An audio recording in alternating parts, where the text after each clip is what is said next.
But in terms of the scoreline, were United more convincing than the scoreline would suggest? Yeah, I would say so, very much so. You know, there's ways that the goal kick was man of the match for them.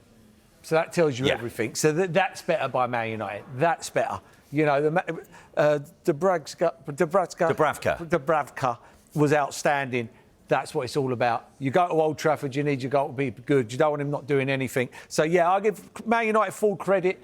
Needed to score. I mean, it didn't help with Cunha going off injured, and then Mount went off at half-time. How bad did Cunha look? Yeah, it weren't great. You could tell, you know, when he did walk off, which was all right, but, he just rubbed it and shook his head. You know, they know when they've done their hamstring. It's a 2-week break. Have to wait and see. And then Mount went off as well, surely injured. That's a problem then, because he's a good footballer, Mount. He's a proper footballer.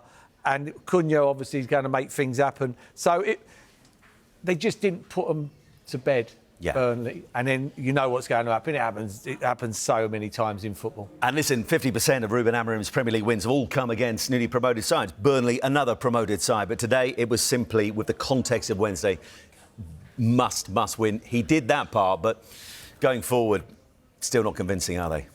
No, they're not convincing, but we could have been sitting here and it could have been 7 or 8. It could have been. The goal kick was very good, and then we'd be going, whoa, you never know. But it doesn't help. As I say, you go back to Cunha and Mount, they're two of their better players. When you're playing against a Burnley team that you need to break down, you need that goal in the team. They have that.